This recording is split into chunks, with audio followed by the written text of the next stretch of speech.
moment. Before you go, we hope you've enjoyed your stay. Farewells can be a time of sadness. Letting go, difficult. As a guest of the Sierra Madre, you know that truth more than anyone. Frederick Sinclair believed one's life could be made anew every day. That fortunes were more than the wealth in your hands. Love, life, family, those to care for, and those who will care for you. To those who know these joys, the Sierra Madre holds little they don't already have.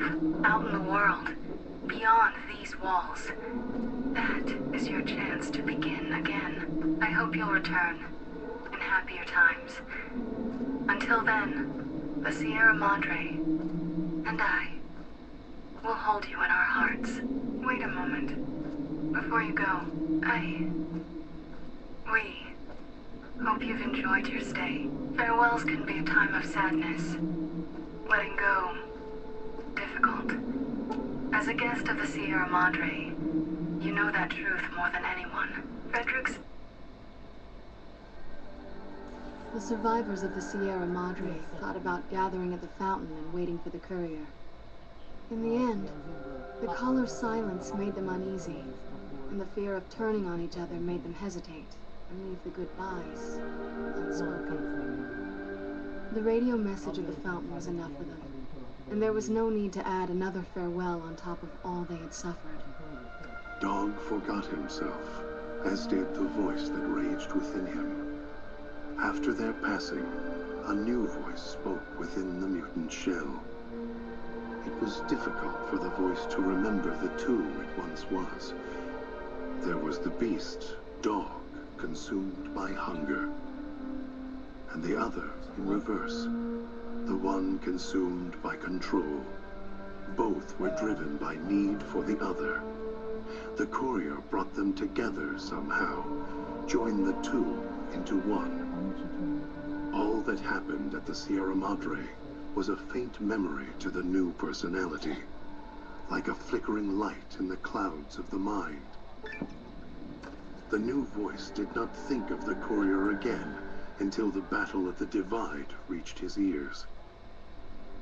The battle between the two couriers, beneath the torn skies and the old world flag, each bearing a message for the other. And the mutant prayed the courier that had saved him had been saved in return. Dean Domino, entertainer, singer, thief, explored the Sierra Madre not long after he was rescued by the courier. Once he left the theater, the Sierra Madre recognized him as a guest, and many doors opened to him. He had to admit it had been built to last. During his search, he came across the final records of Vera and Sinclair, and realized what happened the night the bombs fell. He felt strangely sad for a moment, and he had no idea why. Shrugging it off, his mind turned instead to where the courier had come from. Vegas still survived, out there in the Mojave. Its sights, sounds, and casinos, ripe for the taking. So, giving the Sierra Madre one last nod and a wink, he set off beyond the cloud to begin again. Christine, her mission complete, found new purpose as the Sierra Madre's warden. She watched over it silently, by choice. Over time, the ghost people came to see her as one of the holograms. They would watch, silently, as she walked among them. At times, Christine thought of the courier, who had kept Elijah's hand on her throat. The courier reminded her of the other courier she had met in the Big Empty, and wondered if the two had found each other at last. She did not think of them again until she heard the legends of the Divide. The Divide, where the two messengers, the two couriers, fought beneath an ancient flag at the edge of the world. You've heard of the Sierra Madre Casino. We all have. The legend, the curses. Some foolishness about it lying in the middle of a city of dead. A city of ghosts. Beneath a blood-red cloud.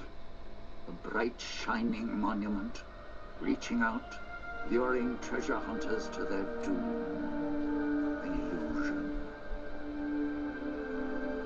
A promise that you can change your fortunes. Begin again.